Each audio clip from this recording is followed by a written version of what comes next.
Então, hoje, na aula de hoje, a gente vai ver o ponto 2 até o 2.5. A última observação, para já começar, é dizer também que são pontos que um leva o outro e depois volta no outro. Eu tentei separar, obviamente, as particularidades de cada um, mas, por exemplo, 2, Constituição e Processo. O ponto 2.4, Direitos Fundamentais e Processo. E o ponto 2.6, Provimento Jurisdicional como Instrumento de Transformação Social. Obviamente, não são as mesmas coisas, mas por isso até está no mesmo tópico. Falar de um é falar de outro, é voltar com uma especificidade, olhar com uma outra luz. Então, eu propus pegar nesse ponto a ideia central para depois eu desenvolver as outras aulas. Então, talvez eu repita, tá? Só para vocês ficarem por dentro. Bom, então o que é Constituição e Processo? A primeira frase, o que diria? Que você vai ver em qualquer resumo de 10 páginas de processo civil inteiro, o que vai dizer? Vai dizer da primazia da Constituição e dos princípios sobre todas as disciplinas, inclusive o direito processual civil. Mas dizer isso é dizer pouco. Então, como que será que essa dinâmica se dá? Vou começar dizendo as principais consequências e depois eu vou fazer esse panorama, não necessariamente histórico, mas mostrar para vocês desde do século passado, da década de 70, as discussões que a gente vem tendo no processo enquanto disciplina, nos direitos sociais no geral e como que isso se entrelaça, tá? Então vamos começar objetivamente pelas consequências mais visíveis na teoria processual envolvendo a Constituição. Bom, neutralidade da técnica processual. Essa é uma questão, das ciências humanas no geral, a discussão da neutralidade, da técnica, isso não é também exclusivo do processo civil. O que tem exclusividade no processo civil? A gente vai ver que, pela história do processo civil, antes a técnica era vista de uma forma muito mais científica, muito mais lógica, coerente, como se realmente não tivesse espaço e não fosse o lugar de discussões que ultrapassassem ali aquelas técnicas, E processo, às vezes, é muito visto assim até hoje, é um prazo, é 15 ou é 20, tanto faz, alguém lá pôs. Então, a gente começa a ver que a neutralidade da técnica processual acompanha essa historicidade da Constituição, da Constituinte e dos direitos sociais e tudo mais. Depois, igual eu disse, eu vou avançar em cada ponto, tá? Aí vai fazer mais sentido tudo junto. Outra questão que houve, uma rediscussão no processo civil eu falo processo civil porque por mais que eu esteja aqui no início vinculada a muita coisa de teoria geral do processo, que incluiria processo penal e trabalhista, aquelas partes mais gerais, eu costumo dizer que eu não costumo acreditar nessa teoria geral totalmente. Acho que para mim processo civil é processo civil, processo penal é processo penal, mas isso é uma discussão, enfim, é outra, a gente entra em algum ponto mais para frente sobre essa questão da teoria geral. Mas, voltando aqui, influência direta e imediata dos princípios constitucionais na teoria geral do processo, que é a readequação dos institutos clássicos e a utilização das garantias no processo civil. Vamos lá por parte. Quais são os institutos clássicos quando a gente fala de teoria geral? Para o mês de conversa. São 4. Ação, jurisdição e processo em si. Então, quando você estuda processo civil, em tese você está estudando a partir desses institutos. Então, as categorias da ação e não sei o quê. Isso é a teoria clássica. A gente vai ver como que isso se dá a partir da Constituição. Houve uma readequação da teoria desses institutos. Tá? Hoje a gente vai passar mais especificadamente nas teorias da ação. Mas houve uma readequação tanto da ideia de jurisdição e da ideia de processo em si. Bom, além desses 3, tem gente que considera como separado e está no edital como separadamente a defesa como um instituto de processo civil, além desses 3 já falados. Então, seria a defesa separado. Tem outros que eles falam que faz parte da categoria da ação. Veja, tudo isso é teoria. Eu vou tentar depois trazer um pouquinho mais o detalhe dessas teorias, mas o que é importante que vocês saibam? Para que serve a discussão dessas teorias hoje num processo constitucional, vamos dizer assim? Para que adianta ficar discutindo a teoria da ação alemã, sendo que o que a gente quer com o processo talvez nos pareça efetivar os direitos apenas, né? Ou seja, para que complicar algo que pode ser mais simples, né?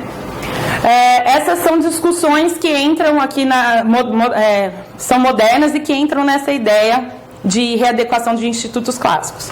E o que é a utilização das garantias no processo civil? Não tinha? Ninguém usava? Bom, a gente viveu um período ditatorial em que formalmente se tinha e formalmente é muito fácil você garantir o devido processo legal, mas quando você discutir garantias processuais e princípios, geralmente isso era muito claro e muito usado para a penal, principalmente para outros direitos. E isso foi internalizado de forma muito clara para o direito civil, do processo civil, que ainda tinha ranços meio parecido com o direito civil de coisa romana e não sei o quê. O que então veio a Constituição? Ela falou assim, tudo bem, se quiser usar seus romanos e seus latinos, vocês podem continuar, mas vocês têm que observar as garantias também para o indivíduo na seara civil. Tanto que daí vem as discussões, inclusive internacionais, sobre a prisão civil, né? Que hoje a gente só tem a prisão civil por dívida de pensão alimentícia, não tem mais para o depositário infiel a partir do Pacto de São José da Costa Rica. Ou seja, há um impacto aí, há uma abertura realmente aos direitos e às garantias individuais. Bom, esses são nomes que vocês sempre vão ouvir, já ouviram e vão ouvir ainda, né? Instrumentalidade do processo, efetividade e tutela de direitos. Depois a gente vai detalhar, porque esses não são conceitos vazios, tá? E são nomes e coisas, expressões que vocês precisam, na seara processual civil, utilizar na hora que vocês forem escrever, principalmente segunda fase, questão aberta, tá? Então, vai fazer parte do vocabulário. Depois a gente vai explicar o que mudou. Antes não era efetivo, por que agora fala em efetividade, o que isso tem a ver. Mas com certeza isso é consequência dessa nova visão que eu já disse.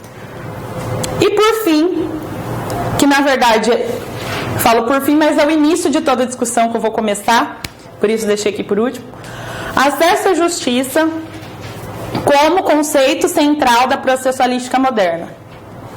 Hoje não se fala em processo civil, direito, e todas as tentativas que existem de reformas e tudo mais, levam em consideração essa expressão, acesso à justiça. Tá? Então vamos começar pelo cerne, então, para entender.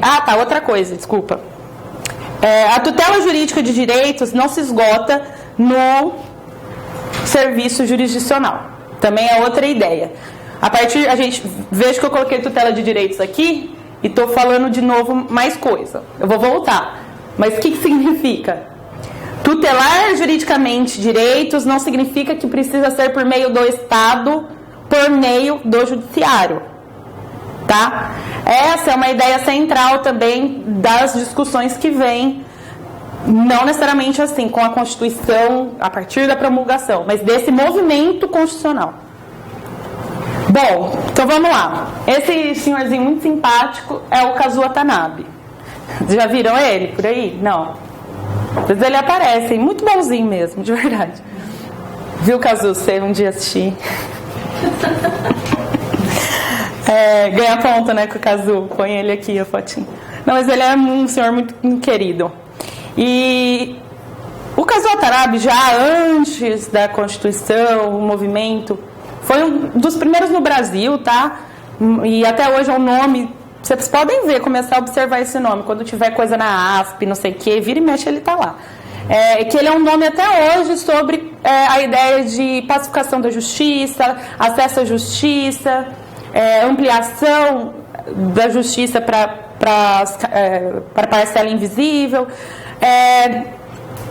Então, desde isso aqui está lá no artigo dele, que pus na bibliografia, mas se eu não me engano é de 1988, um pouco antes, que dizia assim, e até hoje é isso.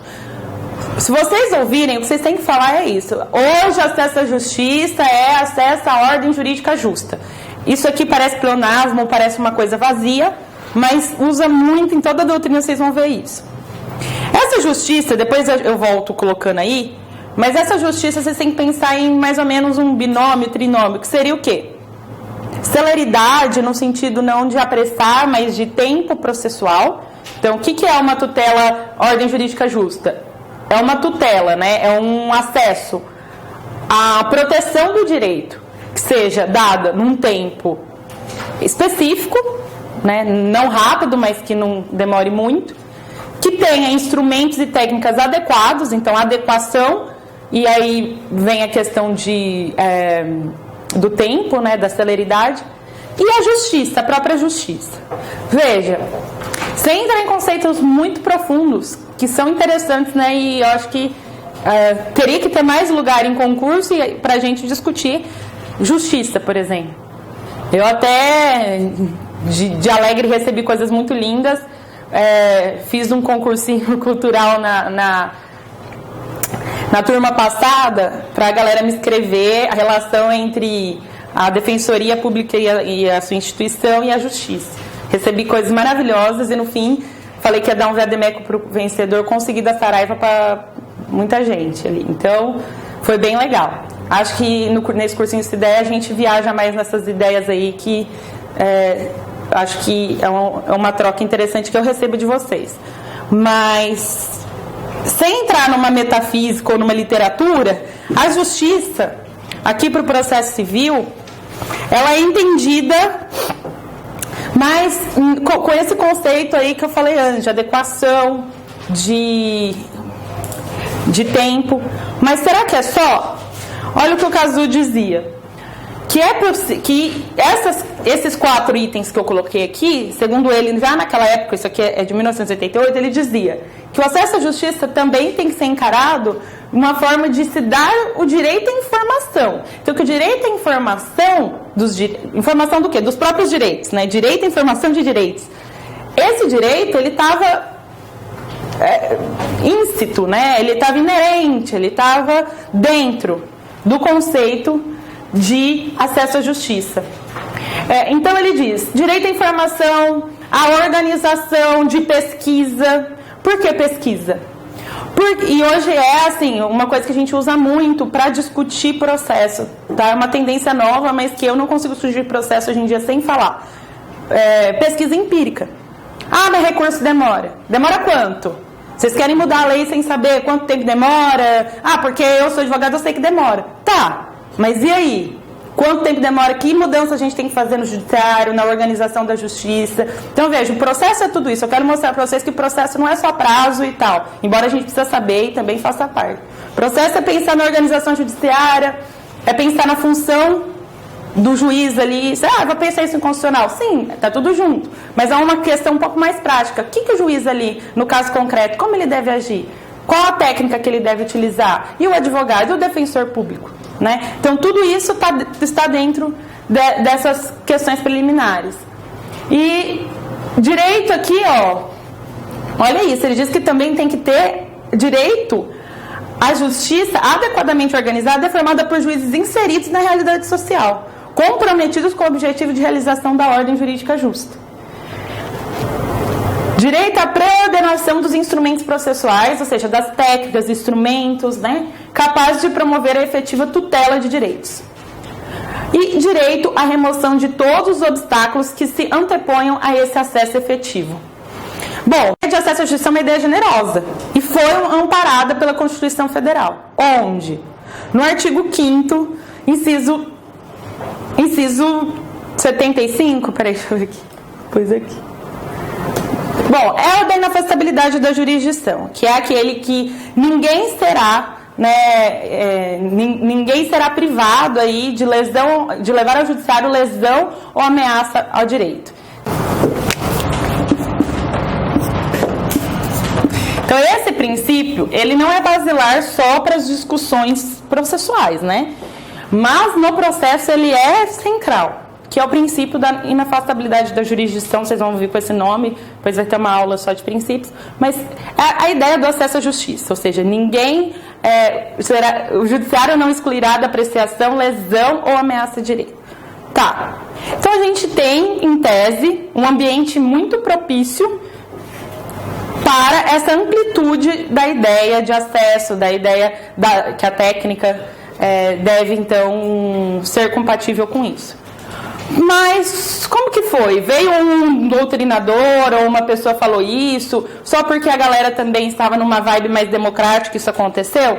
Não é bem assim. E isso é importante porque vocês sempre vão ouvir falar daqui para frente. Projeto Florença, Capelletti e Garza.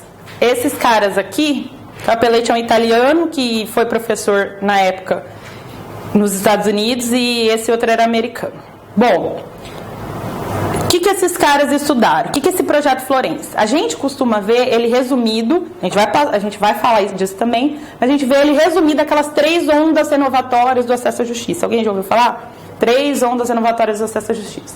Bom, não está errado, mas o que foi de fato esse projeto de pesquisa?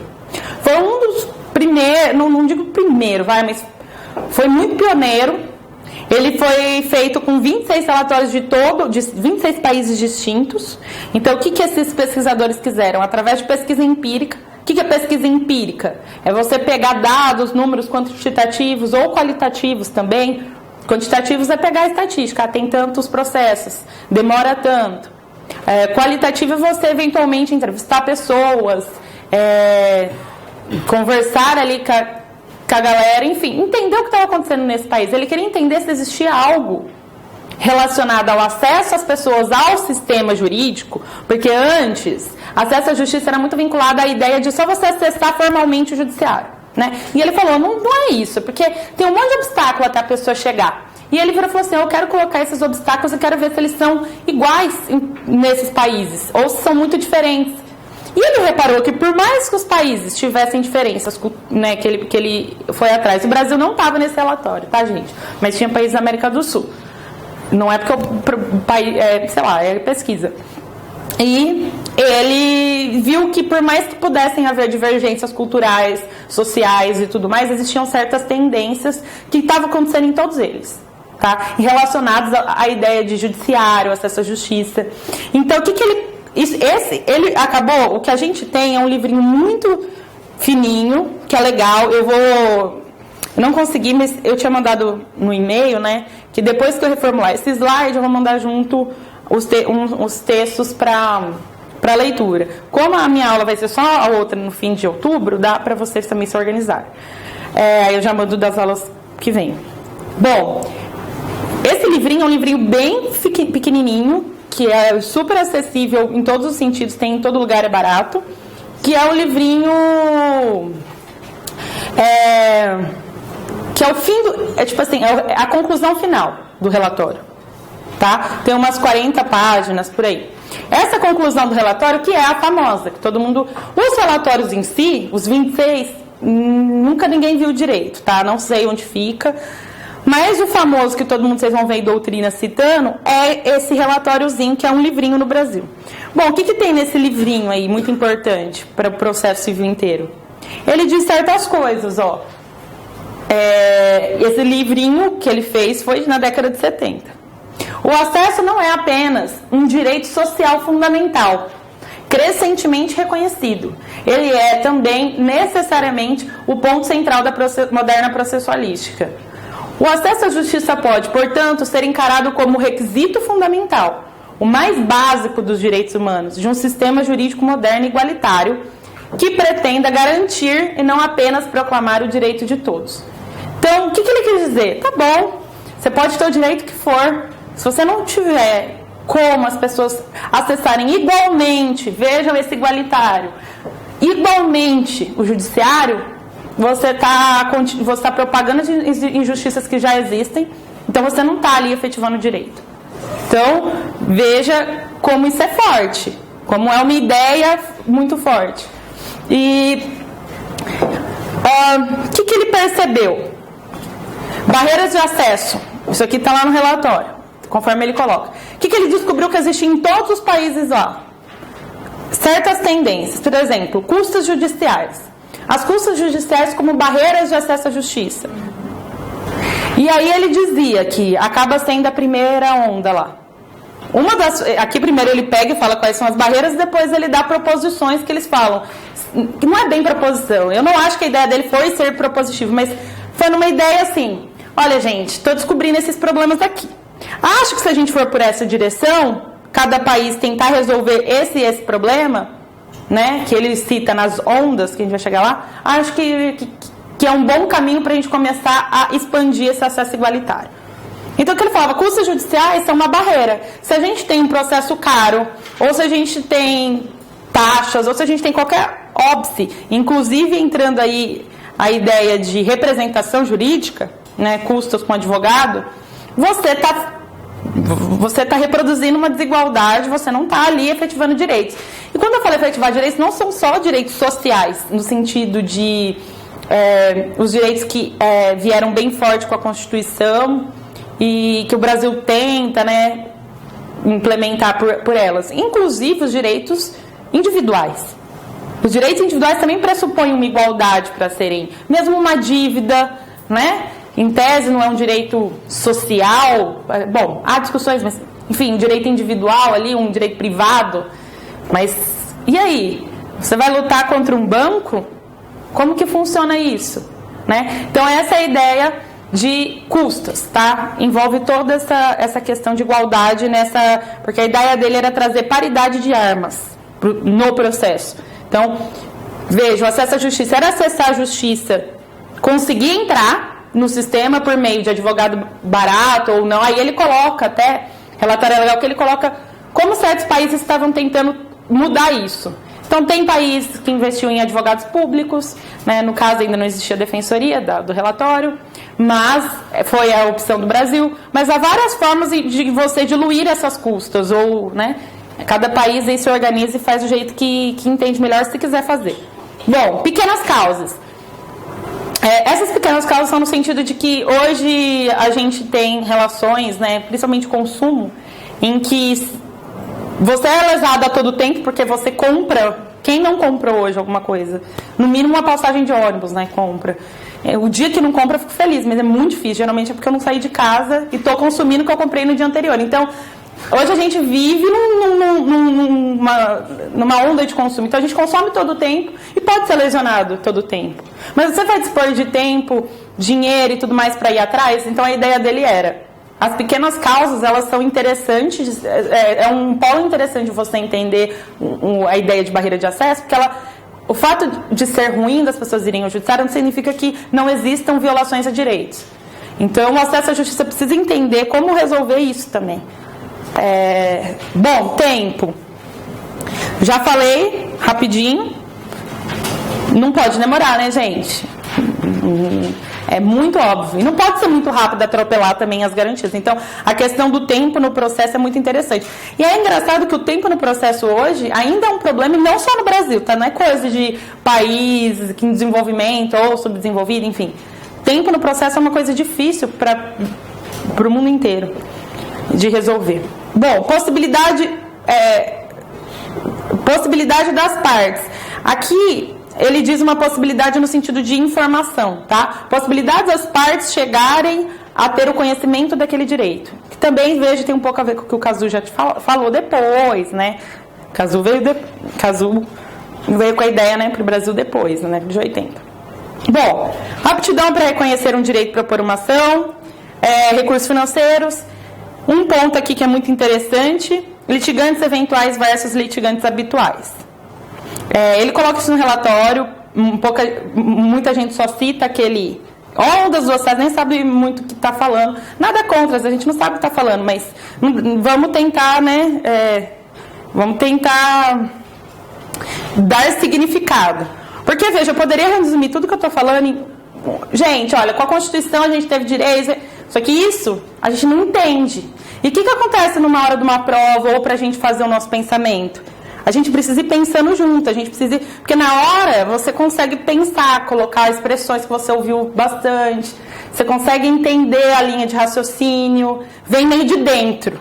Porque senão, se decorar assim, tipo, direitos, não tem alma isso. Você vai escrever lá, vai ser mais uma redação. E aqui vocês não vão ter mais uma redação, vocês vão arrasar. Então, tem que ir fermentando a ideia.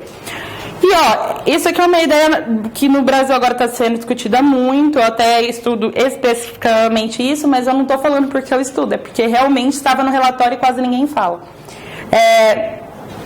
Litigantes eventuais versus litigantes habituais. Essa foi a terminologia que ele usou a partir de um outro estudioso da década de 70, americano, que chamava Galanter.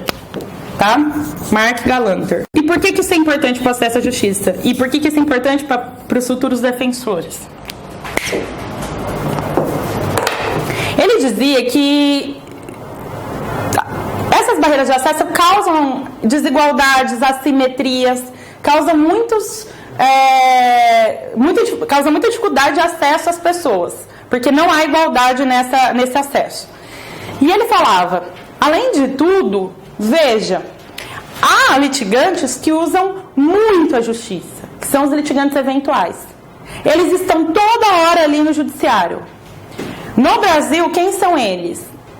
Bancos, telefonias e o próprio poder público. Por que eu estou falando isso? Porque eu não gosto de poder público, banco e telefonia? Não. Porque desde 2011, o CNJ fez estudos de quem eram os 100 maiores litigantes do Brasil. E esse estudo, a AMB, a Associação dos Magistrados Brasileiros, fez uma recente em 2016 que continuam os mesmos. Talvez mude o banco, mude quem são, mas são eles que estão lá entre os maiores litigantes em número de volume, né? Tal, no Brasil. E o que isso tem a ver para acesso à justiça? Gente, para quem que a gente paga um salário que não é pouco? Para juiz, toda a questão ali para os servidores, tudo bem, custos judiciais e o acesso à representatividade dos hipossuficientes da defensoria. Para que a gente faz tudo isso? Bom, a crítica dele era, muitas vezes, a justiça é um balcão de negócio ali, não de negócio de cobrança, por exemplo. Então, o banco ainda utiliza de um negócio que é público para cobrar uma dívida que às vezes é uma cláusula abusiva que ele mesmo fez, né? Um juros abusivo, por exemplo. E o que isso traria de problema? Qual que é o problema de você litigar muito? O problema é você usar muito o sistema de justiça de forma desigual, ou seja, uma pessoa que mal vai uma ou duas vezes ou nunca com uma ação, ou ela é autor ou ré. Com uma pessoa que vai sempre, ele dizia, há certas vantagens desses litigantes habituais. São vantagens potenciais. Ele fez um estudo lá e chegou nessas vantagens e falou, não é que acontece toda hora tudo, mas veja só, eles vão ter acesso à estratégia, então até o próprio poder público. Eles se organizam de um jeito que eles sabem exatamente qual vai virar precedente, qual tem que ser acordo, que acordo eu posso pressionar. O poder econômico é forte, então ele consegue fazer o acordo do valor que ele quer muito mais facilmente do que a parte que está ali sozinha. Os advogados, geralmente, quando eles precisam, casos em que a estratégia deles observa que são casos muito importantes, eles contratam advogados que lidam há 20 anos com aquela matéria específica, daquele direito específico que eles querem propor. Eles têm como fazer mais lobbies, inclusive para mudar a legislação. Então ele vai citando várias vantagens que ele diz. Essas vantagens fazem com que esse litigante que nunca vai, ele é um consumidor, vamos dizer, um cliente, sei lá, ele é da justiça, quando ele chegue, ele já está prejudicado. Porque essa pessoa que já tem toda uma estrutura, ele dizia até mesmo proximidade com o juiz, com o próprio poder público, com o cartório que está sempre lá. Então ele dizia assim, há uma potencialidade aí de vantagens que já traz assimetria, né? Então já é difícil, e isso foi um ponto que ele falou. E outro que ele começa a dizer já lá, mas o Brasil também já estava avançando um pouco sobre a sua legislação a respeito de direitos coletivos, que eram os direitos difusos, né? Principalmente os difusos, meio ambiente, começam a entrar na pauta de direitos que antes não eram tratados de forma tão incisiva, né? Ninguém considerava tanto o direito ao meio ambiente como foi indo. Então veja que o Brasil sim, teve uma Constituição que trouxe isso, mas são ideias que todo mundo que estava discutindo o processo, pelo menos no Ocidente, discutia isso. Bom, isso aqui são as ondas, tá? Nem preciso, depois eu vou até tirar para vocês não ficarem lendo, que isso aqui eu pus para vocês terem no material. Mas o que é a onda? Ele dizia assim, bom, como que a gente pode então diminuir essas barreiras de acesso? A primeira onda ele diz, a gente precisa brigar, resolver, solucionar a questão de custas. E aí custas envolvendo tudo que eu falei, tá? Então a primeira onda seria, não que seria, ele não propõe, tá? Mas é uma ideia assim, olha gente, eu vejo que os estados, de uma forma ou outra, estão tentando resolver essa barreira. E a primeira seria custos. A segunda seria a questão dos direitos difusos. E a terceira, justamente a ideia de justiça no acesso. Então, olha, aqui, ó, assistência, podemos afirmar que a primeira solução para o acesso que ele percebeu que os países estavam fazendo, então por isso que ele fala em onda, a primeira onda foi assistência judiciária. Então cada país tentou ou diminuir custa ou contratar advogados públicos. A segunda dizer respeito às reformas tendentes a proporcionar representação jurídica para os interesses difusos. E aí depois ele fala que a terceira e a mais recente é o enfoque do acesso à justiça. Veja um pouco o que a gente hoje, pelo Watanabe, pela doutrina, fala em acesso à ordem jurídica justa. Então esse elemento aí valorativo, entender que o acesso à justiça precisa disso, né? Bom, aqui eu trouxe algumas coisas bem rapidinho que o que o Brasil fez, além da instituição hoje da Defensoria Pública e da gratuidade da justiça que já vem de um tempo. Aqui tem algumas, só para vocês verem que assim, não é só dar o acesso formal, né? Mas, por exemplo, adiantamento de custas, emolumentos, honorários periciais e qualquer outras despesas no caso do ECA, que é a mesma coisa do Estatuto do Idoso, que eles... depois vocês até leem, anotem aí quais são os artigos, mas é para dizer que há instrumentos, principalmente relacionados a esses direitos difusos, ou seja, essa segunda onda aí, que o Brasil tenta implementar. Então, alguém estava anotando? Artigo 219 do ECA, 88 do Estatuto do Idoso, que são praticamente iguais.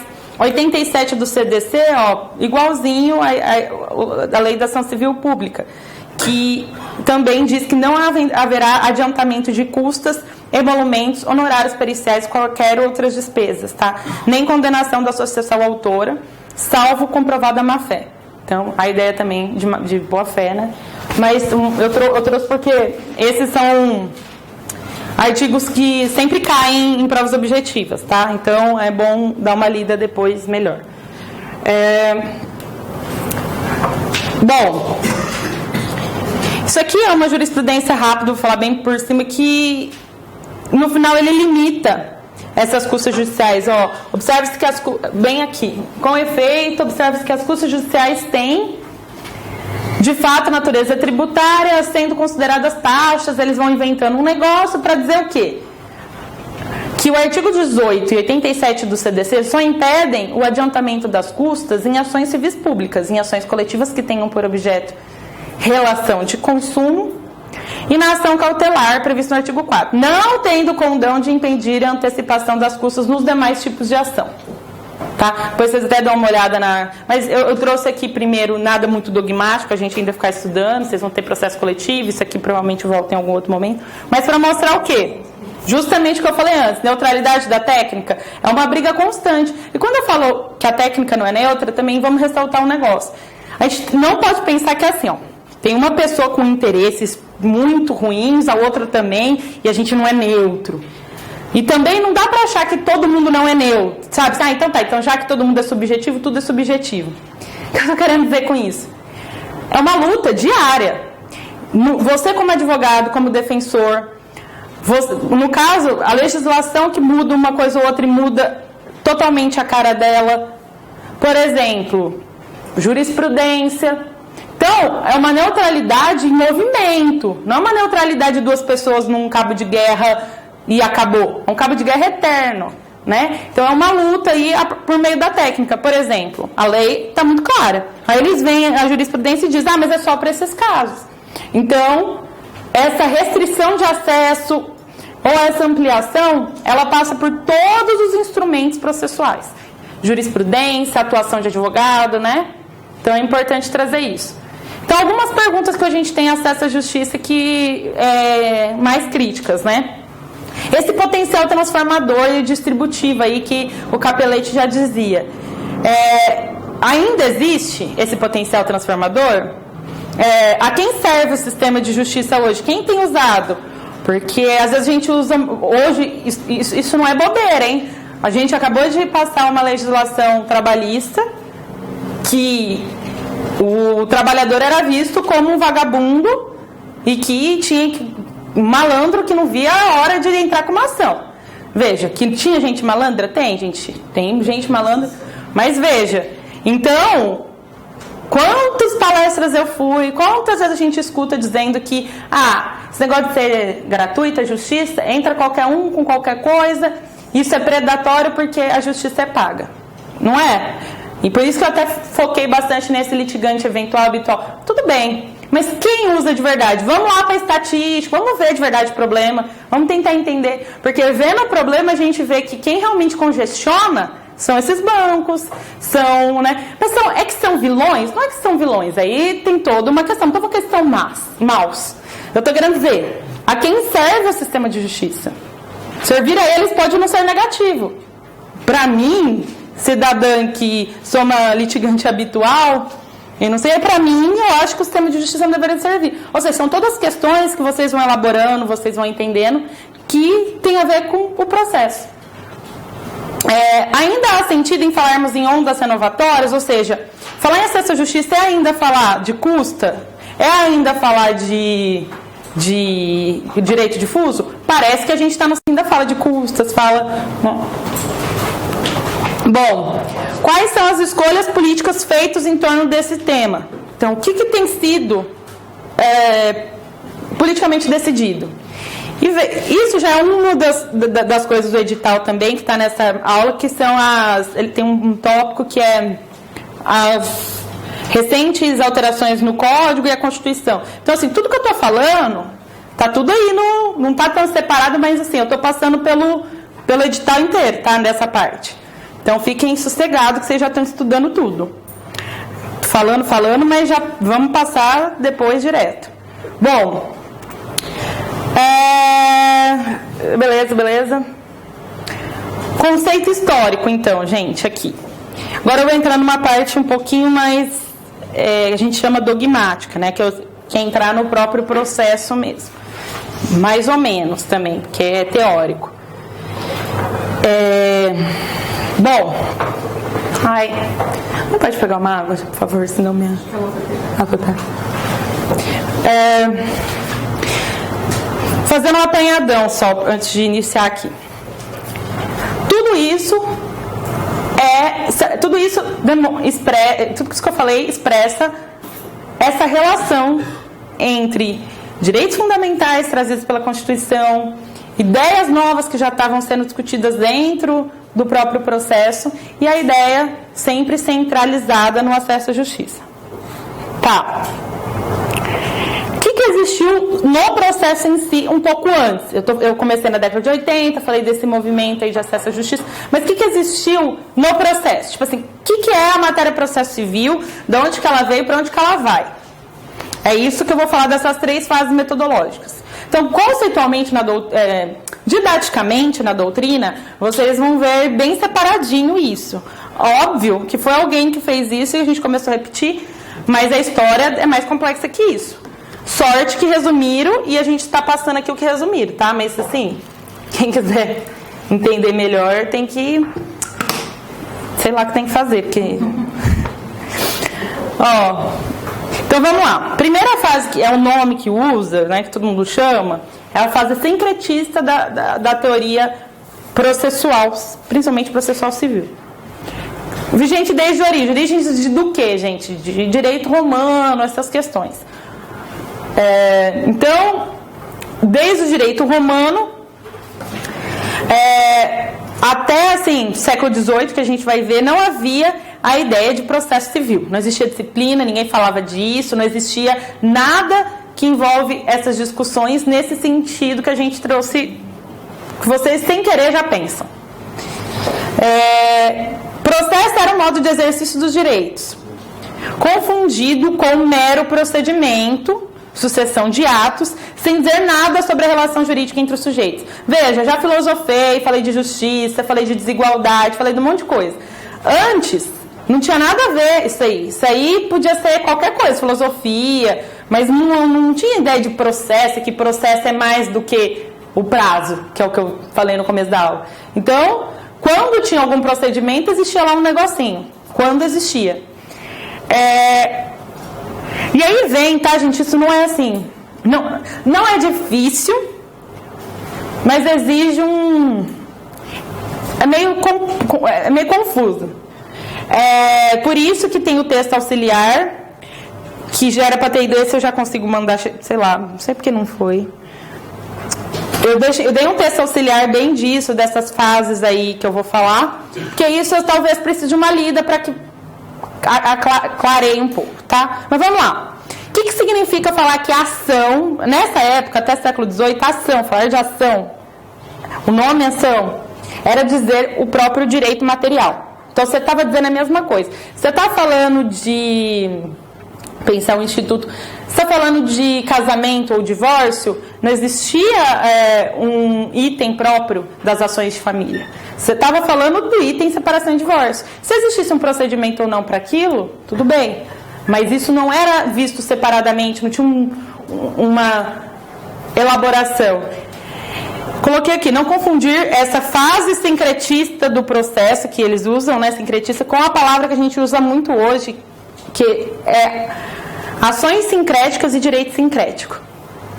Didier que usa essa citação aí, que quer dizer hoje, veja só, o mesmo nome, né? Quer dizer hoje, ações sincréticas hoje. Um exemplo de ação sincrética. É uma ação em que você pode, ao mesmo tempo, executar, pedir a declaração de direito, pedir uma tutela inibitória, ou seja, você faz tudo no mesmo processo, às vezes na mesma fase. Então, hoje a gente fala que existe um sincretismo das técnicas, né? E aí, sincretismo é usado como a tradução da própria palavra em português, ou seja, uma mistura das técnicas. Então, o Didier às vezes fala em ações sincréticas, mas não tem a ver com a fase sincretista, tá? Só para vocês não confundirem. Bom, teoria civilista e imanentista da ação. Esses bagulho cai com esses nomes. Quando cai assim. Para que serve? Essa é uma grande questão de verdade. As pessoas hoje, tipo, lá, o que a gente faz lá na Ação Franklin realmente quer levar isso aqui a sério? Fica discutindo. Ainda tem sentido discutir essas teorias? Porque assim, as teorias são super complexas e tal. Tem sentido se a gente, no fundo, está falando daquilo que eu comecei a aula? Essa é uma questão. Tem que ser falado para a gente saber de onde a gente está partindo, né? Do início e a discussão da própria ciência. Mas veja, hoje já mudou muito. Mas o que diria essa teoria civilista imanentista da ação? A ação é imanente, aderida, inerente ao direito material controvertido, de forma que a jurisdição só pode ser acionada se houver o direito postulado. Em outras palavras, a ação seria o próprio direito material violado em estado de reação. Ou seja, se você não tem o direito, você não pode entrar com uma ação pedindo direito. Era tudo muito junto, já se decidiu o direito e a ação ao mesmo tempo. Não existia essa separação, tá? Depois que eu chegar mais para onde a gente está, vocês vão entender como essa separação hoje é bem clara. Então, não há ação sem direito, não há direito sem ação, e a ação segue a natureza do direito, tá? Então, veja, essa fase que ainda nem é essa daqui a segunda, autonomista ou conceitual ou científica, ela já traz uma ideia, né, assim, de... Eles começaram a tentar raciocinar, né, em cima disso, e chegaram no século XVIII, 1800 e pouco, lá na Alemanha principalmente, que os processualistas de lá, que não eram processualistas, enfim, não existia ainda processo. Na verdade, o marco que diz começa a existir processo, principalmente processo civil aqui. Eles dizem, né, em 1800 para frente. Por quê? Essa fase autonomista, o que é autonomista? Autônomo em relação ao direito material ou conceitual. Por que conceitual? Porque a partir dessa década que eles começam a viajar na maionese em cima de teoria processual.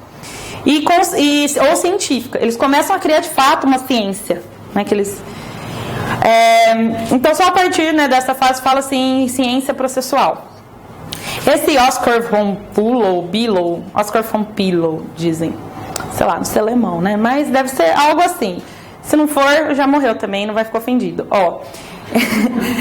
A teoria das exceções processuais e os pressupostos processuais. É uma obra dele. Começaram a discutir pressuposto processual. E o que significa discutir pressuposto processual? Antes nem tinha processo. O que é isso? Isso é muito importante. Aí, a partir dessa época, eles começam a perceber que existem dois planos de relações distintas. Existe a relação do direito material e existe a relação do direito processual.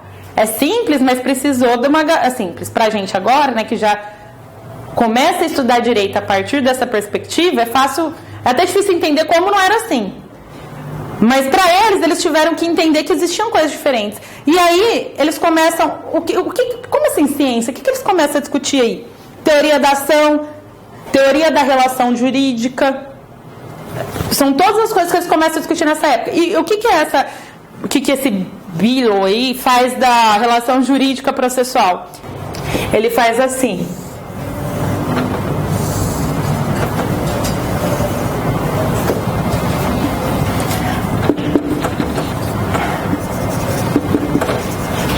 Veja, gente, no estudo, se você for aprofundar, quiser entender mesmo, tem vários caras e várias teorias sobre a relação jurídico-processual. Ninguém precisa disso, ninguém precisa sofrer, não cai tão profundo assim no concurso. Então, deixa aí para quem quiser. O que acontece nessa ideia triangular da relação jurídica triangular, que eles chamam? Triangulação da relação jurídica, que um pouco adaptado é o que a gente usa hoje. É a ideia que a gente tem hoje. Que antes eles diziam assim, e aí essa ideia da relação jurídico-processual, além de inaugurar a ciência processual civil, vai justamente impactar aqueles 3 institutos, né, que a gente vai estudar, que é a jurisdição, vamos por a ação, e aqui junto a defesa, e a ideia de processo. O que é processo? Por quê?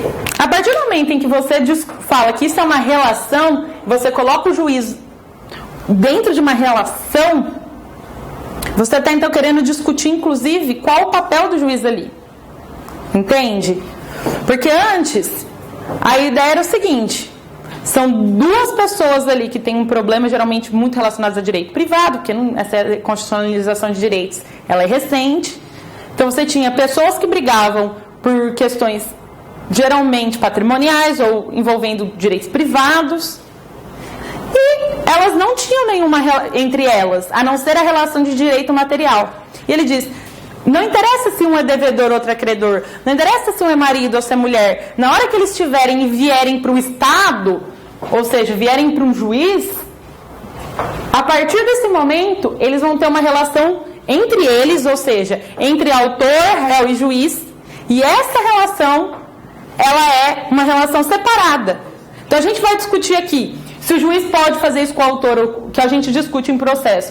O juiz pode fazer isso? O autor pode fazer isso? Ou seja, a gente não está discutindo se a pessoa está devendo ou não está devendo. A gente, às vezes, nem usa os nomes. A gente usa autor e réu. A gente nem esquece a relação, inclusive, às vezes, de direito material. Porque também é um erro. Hoje o processo tenta também voltar um pouco, não esquecer tanto que a gente está discutindo o direito, né? Não está discutindo só a relação. Então, eles descobriram que fazer regras, por exemplo... Uma regra de ouro a partir da ideia de processo contraditório. O contraditório, o que é? É uma das regras que a gente instituiu para que essa relação aqui ocorra da melhor forma. Que é uma relação que tem regras e que tem coisas diferentes da relação do direito que foi violado ou que eles estão debatendo, entende? E aí, a partir disso, também, eles começam a cientificizar bastante o negócio. Então, eles começam a criar umas ideias bem complexas. Cadê aqui? Sobre a ação, veja, eu falei da teoria imanentista da ação civilista. E agora eu vou falar da teoria concretista, tentando fazer com que vocês entendam essas mudanças dessas teorias da ação junto com essa mudança na teoria do processo, na história do processo. Bom, por que eu estou colocando esses homens aqui, esses nomes? Porque se cair, às vezes cai, gente, mas na defensoria não cai tão assim, com o nome do cara, mas cai assim, teoria concretista, né? Cai esses nomes. Então, só para que não... Até cito todos os nomes que já tiveram, para que, se um dia eu aparecer, tiver aí. Então, vamos lá. Teoria concretista da ação.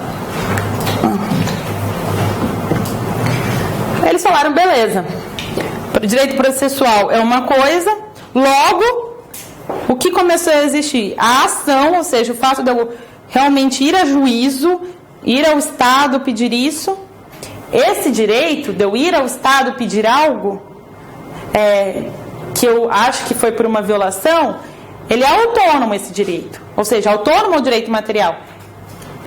Ele é público. Ou seja, essa relação que acontece aqui entre eles, ela não é mais uma relação privada. Não interessa se eles estão discutindo coisas privadas, mas a relação que se estabelece nessa relação triangular aqui é uma relação pública. Então, a ação, a partir do momento que eu tenho esse direito é um direito público. Até se vocês forem pegar resumos um pouco mais bem diretos e objetivos, vocês vão ver lá. Características da ação. A ação é autônoma, pública, né? Abstrata, não é concreta, que essa é a diferença do que a gente vê hoje. O que é concreto, gente? O direito da ação, segundo eles, só existiria quando a sentença fosse favorável ao autor. Ou seja, se existiu uma ação, se existiu de fato uma relação jurídica, se aquele direito que estava sendo pedido, ele era um direito que você tinha. Parece estranho pensar isso, mas é como se fosse assim, você só pode dizer que você brigou.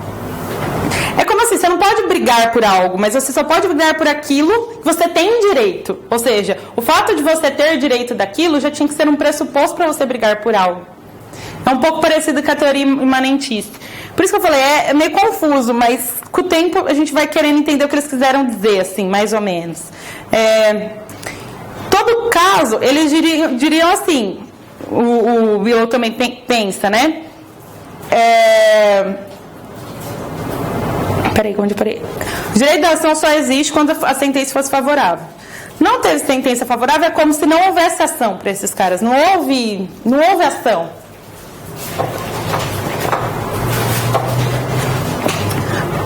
Por que não houve ação? Porque você não exerceu o seu direito. Mas eu exerci o meu direito de ação, não, mas você não ganhou o direito. Então você não exerceu o seu direito. Mas eu fui atrás, eu bati na porta do Estado. Não, mas você não exerceu o seu direito. Então, estava sempre vinculado, tá? A sentença favorável. Que eu vendo também, se vocês ouvirem esse nome, tem a ver com a teoria concretista, tá? Mas ele já achava que era um... eu só vou citar, tá? Não vou entrar muito porque tá tarde e eu preciso... A ideia de direito subjetivo, o que é direito subjetivo, é uma ideia, assim, muito difícil. Eu até hoje, assim, estudo, tento dar meus pitacos, mas, assim, é uma ideia muito difícil no direito. O que a gente entende quando a gente fala subjetivo hoje? Da pessoa, né? Tipo assim, direito subjetivo. A pessoa tem aquele direito naturalmente. Agora, e o direito potestativo? Independente se o outro quer ou não quer, por exemplo, divórcio é um direito potestativo. Se a pessoa contra a qual você está entrando com uma ação for contra, a favor, enfim, você consegue, só pelo sua posição naquela luta, você consegue impor a sua vontade. É potestativo. Então, ele dizia que era um direito público potestativo. mesmo que você de fato só tivesse ação quando ele fosse favorável à sentença, o fato de você entrar era... é muito complexo isso, né? Eu vou dar o texto e vocês dão uma lida. Se cair, vai cair assim, do jeito que eu tô falando, tá? Assim, meio que deem uma decorada, porque é muito chato, tem horas que eu volto também, tá? Eu tô... Deixa eu ver aqui. Um pouco cansada também. Mas vamos lá. Depois vocês dêem uma olhada no slide, vamos pro que interessa. Veio a fase teleológica que eles falam, que é a finalista ou instrumentalista. O que é essa fase que a gente está hoje, atual? O processo não... Essa relação processual, de fato, é uma relação separada, mas eles viraram e falaram assim, peraí, é separada, mas não é apartada. Não é uma coisa ou outra é outra. Beleza que direito material é uma coisa, processual outra, mas peraí, cadê a conexão entre eles? Porque tem hora que a gente está falando de processo, parece que a gente nem está falando de direito. E aí, então, chegaram e falaram assim, a gente precisa unir. Existem duas coisas diferentes, mas a gente precisa unir isso daí. Porque qual é a função? Porque teleológico? Teleológico tem a ver com finalista, né? Qual é a função do processo, do direito e da ciência processual? É efetivar o direito material. Parece simples. Por que então a gente vai complicar? Porque essas ações super... Nossa, gente, sério, é bem complicado esses caras que escrevem sobre essas... Vocês falam assim, calma, tá, quer complicar um pouco, falar um pouco de ação? Beleza, mas olha como que isso perdeu sentido. Como que perdeu o seu sentido? O processo agora vem com discussões éticas, com objetivos a serem cumpridos, tanto no plano econômico, político, social, inclusive jurídico. Então, o processo, a partir da década de 80, é encarado a partir da sua instrumentalidade. A instrumentalidade em relação a quê? Ao próprio direito material. Ou seja, coloquem isso na cabeça. Se for para guardar alguma coisa, guardem isso. O processo deve servir ao direito material. Eles são coisas distintas. Mas o processo civil, se não for para servir o próprio direito material, não adianta ficar criando técnica, discutindo, não adianta. É muito... Gente, mas isso não é óbvio. Você viu que não é. Então, e até hoje não é tão óbvio. Então, falar de processo civil a partir da Constituição hoje não é falar só de uma efetivação de direitos por meio da Constituição. É entender que as técnicas, a forma como elas foram construídas e a forma da organização judiciária por meio do acesso à justiça, tudo isso importa. O que tem no livro famoso que inaugurou essa fase no Brasil, vamos dizer assim, mas... a instrumentalidade do processo do Cândido Rangel Dinamarco. No Brasil, está aqui. Mas outros já falavam numa ideia assim, semelhante à instrumentalidade, né, que é o Capelletti, que eu já falei, o Vitório Dente, enfim. Escopos sociais. O que significa isso? Socialmente, o processo serve, isso a gente vê hoje em toda a doutrina, que você pega aquela teoria geral, escutamos pra caramba, o processo serve para a pacificação social. Já ouviram falar isso?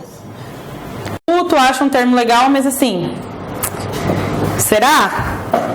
Acho um conceito, não foi, a ideia foi bastante evolucionária de entender isso, mas óbvio a gente está fazendo uma crítica de coisas que muita gente aqui deu sangue para chegar nisso, né? Eu não estou criticando, assim, mas eu acho que a ideia de pacificação social pelo processo é um pouco ingênua. Não sei nem se esse era um objetivo desejável. Eu acho que é uma consequência, mas não um objetivo. Mas tudo bem, essa é a minha ideia. Se for na doutrina, você vai ver que um objetivo, um escopo, é a pacificação social. Eliminação dos conflitos com justiça, né? Que eles chamam que pacificação social é a eliminação dos conflitos com justiça. Educação das pessoas e exercício da cidadania. Isso vai estar lá na corrente instrumentalista, que é o que a gente tem hoje. O escopo político, o que seria então? Estabilidade das instituições políticas. Ou seja, se o próprio Estado não faz cumprir aquilo, a sua lei, você não tem aí, você não tem como ter estabilidade nas instituições que hoje são separadas, né? As instituições, não, os poderes. Então, o processo ele serve, inclusive, para amparar essas instituições políticas.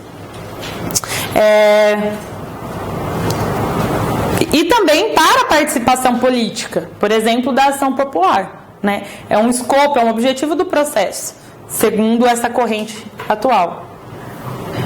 O que mais também? No escopo jurídico agora. A atuação da vontade concreta do direito, ou seja, efetivar o direito, né? Juridicamente, serve para dizer que aquilo que eu falei, repito, serve para dizer justamente isso. Qual que é a vontade concreta do direito? É o direito material. Então, o processo serve para o direito material. Serve para efetivar. Então, o processo deve propiciar a quem tem um direito tudo aquilo e precisamente aquilo que ele tem o direito de obter, sob pena de carecer de utilidade e, portanto, de legitimidade social.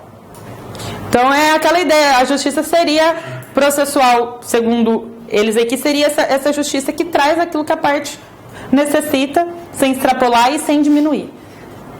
Difícil, né, mesmo? Hoje, eu coloquei que também é uma coisa que vocês vão escutar muito. Se fala processo civil de resultados, tá? Então, o que é o processo civil de resultados? Esse processo ligado aos escopos, é um processo ligado à satisfação da tutela jurisdicional. O que é... Eu já, como vocês já são advogados, né, a gente está falando de cursinho, não comecei explicando necessariamente o que é jurisdição e tudo mais. Mas quando a gente fala em tutela jurisdicional, nada mais a gente está dizendo proteção do Estado à violação de direitos. Então, se a gente está falando de tudo isso, por que ficar discutindo essas abstrações que eu mal consegui aqui dizer da época aí que eles científica, que eles ficavam criando um monte de teoria? É justamente isso.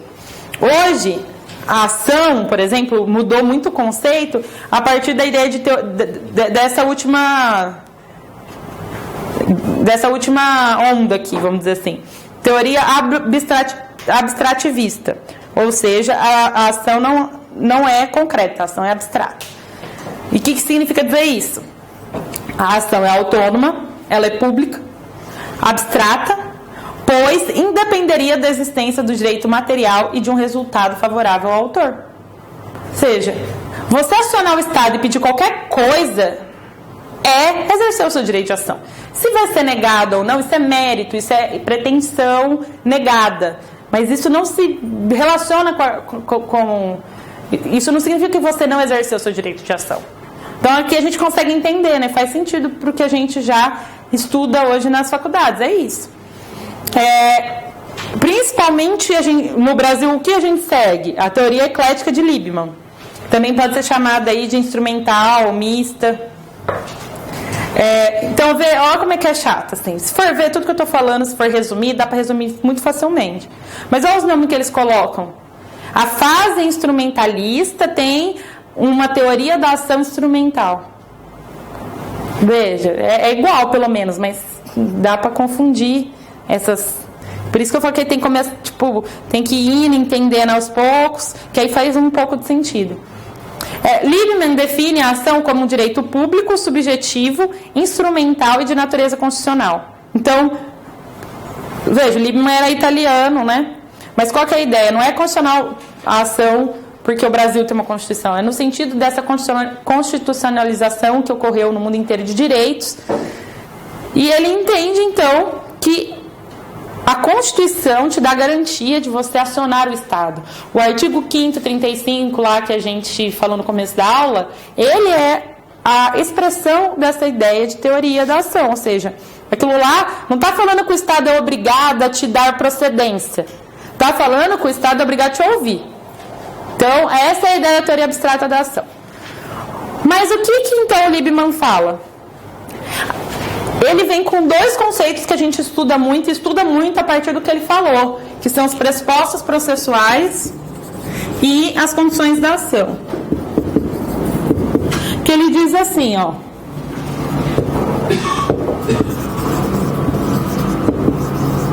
Pressupostos processuais não vem de Liebman, né? Ele estava falando, lembra dos homens alemão lá?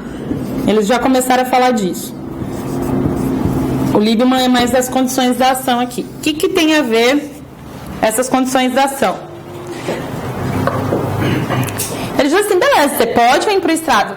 você quiser dizer assim, olha, Estado, eu fiquei triste que vocês não têm um programa espacial para Marte. E por quê? Porque eu não aguento mais viver nessa terra, que todo mundo se mata a facadas. Eu não quero mais viver aqui, não quero mais ficar aqui. E eu tenho direito eu pago imposto, eu tenho direito que vocês garantam o meu futuro em Marte. Veja. Eu posso entrar com uma ação pedindo isso? Se fosse a teoria lá, não, porque você não tem esse direito. Então você não tem como entrar com essa ação, porque você não tem esse direito. Como são coisas separadas, a gente discute. Se você vai ter direito ou não, se o juiz vai interpretar que isso é uma política pública, se isso daí, o juiz vai ver depois. Só que o fato de você entrar com um pedido desse, significa que você tem o direito de ação. Entendeu? Não são coisas separadas. Então você pode entrar pedindo, você pode entrar. Poder você pode. Ou seja, o seu direito de ação, entendeu? Ou seja, mérito e direito processual, que tem a ver com mérito, não tem a ver com o direito de ação. Mérito não é direito de ação. Direito de ação é o direito de você pedir a tutela estatal. E o Estado tem que ter uma estrutura para isso. Agora, se você vai ter o direito ou não, isso é no final. Agora, antes dizia assim, se você já nem tem esse direito, tipo, ou positivado, ou não sei o que, você não pode nem ir para o Estado pedir. Né? Essa era a ideia das outras teorias.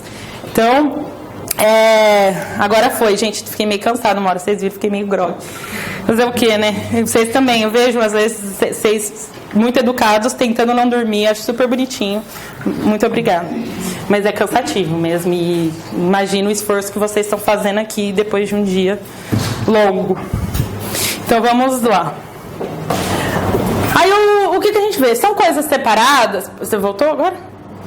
São coisas separadas, mas o que o Lippmann fala? Por que é mista? É separada pero non mutuo. Por quê? Você também não vai ficar gastando aí serviço jurisdicional só depois o juiz falar assim, isso que você entrou é absurdo.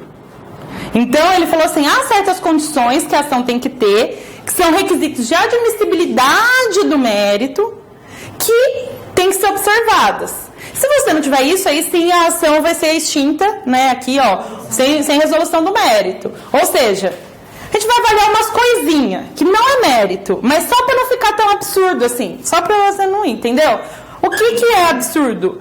É absurdo você, por exemplo, falar que o Serginho te deve e pedir pro Juliano, que é o quê?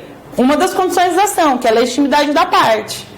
Outra condição da ação, interesse de agir. Né? Se você também está entrando com um negócio que você poderia resolver de outra forma, ou seja, não há utilidade, outra forma assim, muito clara, ou não é uma tutela adequada no sentido processual, você está entrando com uma apelação com o juiz de primeiro grau, para quê? Já tem que acabar. Então, é o interesse de agir que está sendo observado. Qual que é a outra que no começo ele defendia, a gente adotava, no CPC novo não tem mais?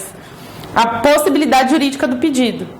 Porque havia uma discussão muito grande. Você analisar a possibilidade jurídica do pedido, muitas vezes é entrar no próprio mérito. Então, está antecipando o mérito. E aí, tinha uma discussão muito grande, não sei o que, e tiraram isso como condição da ação. Então, hoje a gente tem como condição de ação interesse de agir e legitimidade da parte. O que significa dizer? A gente adota no Brasil a teoria eclética, que é uma teoria abstrata da ação, da fase instrumentalista, que significa dizer que hoje o processo tem escopos muito maiores. O processo hoje discute todas essas filosofias que a gente falou no começo da aula, que são centrais para entender aí como essa ação vai continuar, tá? Então, peguei aqui do Heitor Sica, mas isso aqui também vocês vão achar facilmente em qualquer lugar. Hoje, por mais que a gente adote essa ideia de teoria eclética, no fim das contas, essas categorias elas vão migrando para discussões um pouco mais objetivas, graças a Deus.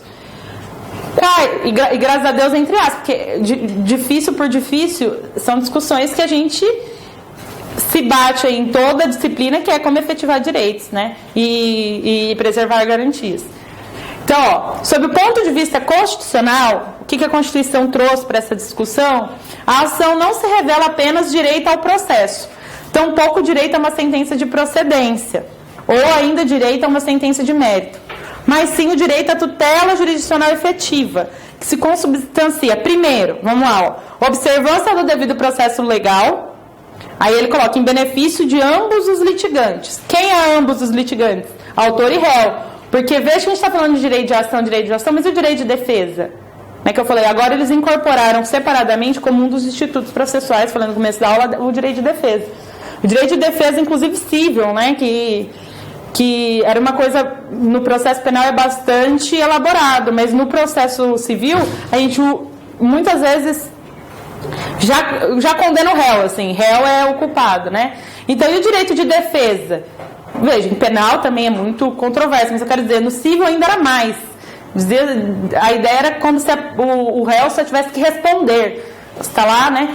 E aí hoje a gente muda essas questões e isso vai implicar o quê? Nas técnicas. Você falar que a tutela é para o réu e para o autor, é você tentar criar coisas ali dentro durante o processo, é tentar criar técnica que o réu também possa palpitar, possa inclusive pedir coisas, porque no fundo é a tutela jurisdicional que está sendo colocada em evidência. E, terminando, efetiva satisfação do direito material controvertido, né? Que é o que a gente discute muito, que tem a ver com essa fase que a gente está, que eu falei, que é esse processo civil de resultado. A gente fala muito em efetividade do processo, muito. E é um assunto muito mais controverso do que parece. Por quê? Porque a gente está vendo um fenômeno recente, mas até agora deu uma baixada, estava mais polêmico, que é o artigo 136, inciso 6, lá da CNH, passaporte, enfim, dos juízes retendo passaporte porque houve dívida ou fazendo qualquer outras medidas em nome da efetividade do processo. Então, veja, tem que ser um processo, sim, feito para satisfazer aquele direito, ou para quem foi violado, né? Então, esse é um processo efetivo. Mas veja que ele também tem que observar os princípios constitucionais, né? As garantias do indivíduo e tudo isso. Então, falar de processo hoje, da Constituição, é falar de todas as complexidades, tá? Eu já estou terminando, eu sei que vocês estão aí atentos ao intervalo, mas a minha aula, depois eu vou abrir, a gente até conversa sobre isso, mas já é o fim. Então, eu prefiro terminar e depois eu saio mais cedo, converso um pouco, tá? Busca pela efetividade do processo e as reformas processuais. Não tem lá, né, que estava. Bom, na aula de princípios que eu também vou dar, a gente vai discutir um pouco mais essa colisão de princípios dentro do processo. Quais são? A gente vai entrar já um pouco mais diretamente nos princípios infraconstitucionais e constitucionais do processo. Mas nessa aula introdutória, o que a gente pode dizer que as reformas processuais que não se encerram só no Código, mas que tem no Código aí a sua maior expressão, o novo Código de Processo Civil. O que as reformas que eles tentaram fazer visavam, segundo eles, segundo a comissão, segundo todo mundo que estava lá, e segundo a justificativa do anteprojeto? Sintonia fina com a Constituição Federal. Então, isso que eu estou citando, esse sintonia fina com a Constituição Federal, está desse jeito no anteprojeto. Eles colocam lá, um dos objetivos deste código é ter sintonia fina com a Constituição Federal. Então, eles quiseram fazer o quê? Adequar todas as técnicas ali, visando enfeixar esses princípios. Não ficar mais discutindo tanto só teoria, é efetivar direito.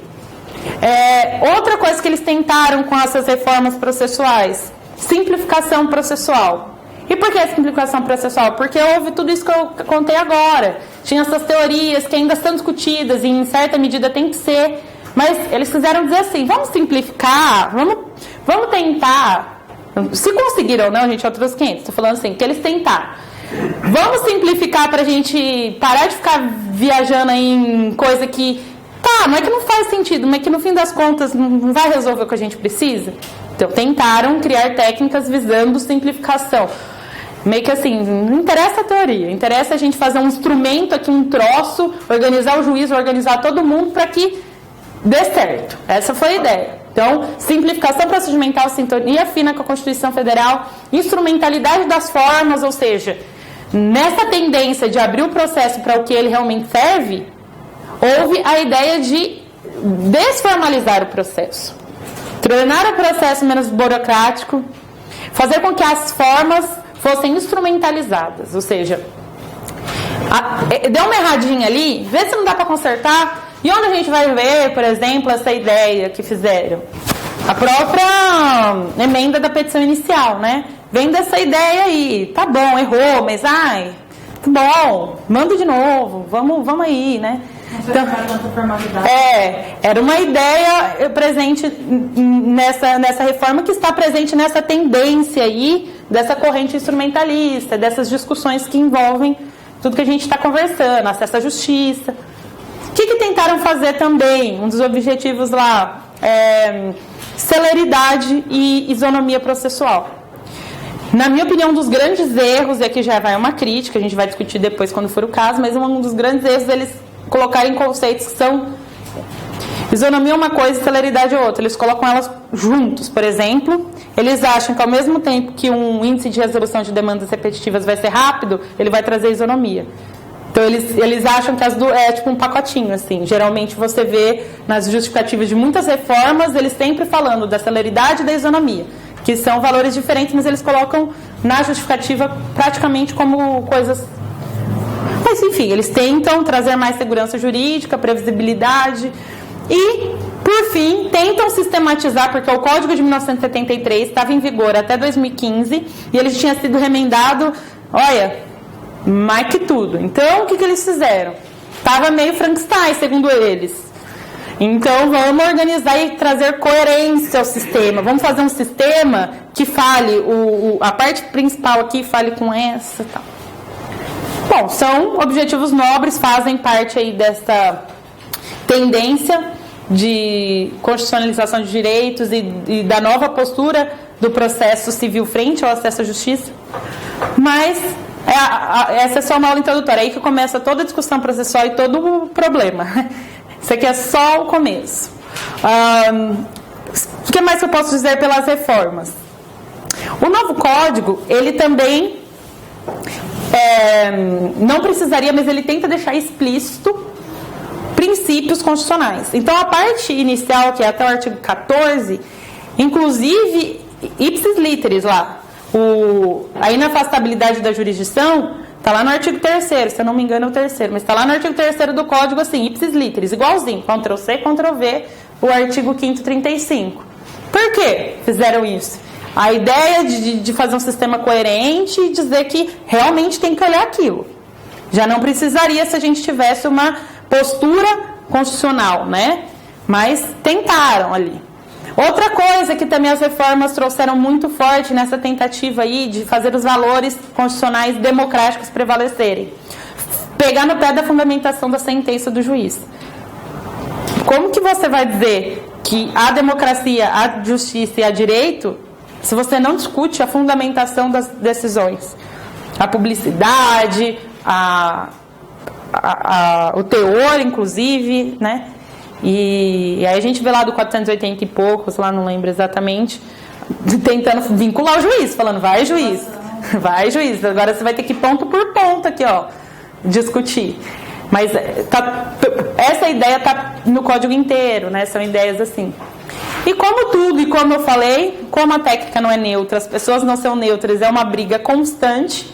Essa briga ocorreu, obviamente, eu não vi, nem faço ideia, mas ocorreu em corredores, ocorreu nos assistentes dos deputados, porque afinal o código é o quê? A gente às vezes estuda direito achando que é uma coisa assim, os romanos, né? Aí o povo põe um latim, você acha que você está estudando uma ciência, está estudando lei desse congresso, entendeu? Então assim, passou pelo congresso esse código, antes tudo bem pela comissão, então é uma coisa de trabalho de muitas mãos. Então é óbvio que tem coisa que não faz muito sentido, aquela parte, então essa é o que eles tentaram fazer. Como saiu, a gente pode criticar, gostar, né, estudar para ver se deu certo, torcer para que dê certo algum, mas esses foram os objetivos.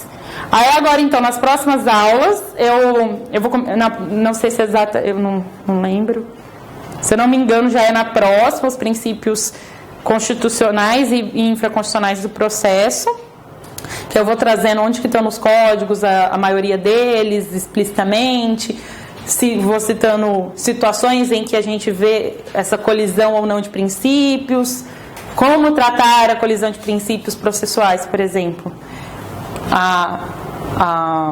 O contraditório, que é um princípio basilar, com a publicidade, ou a intimidade com a publicidade, que seja, né? O segredo da justiça, enfim.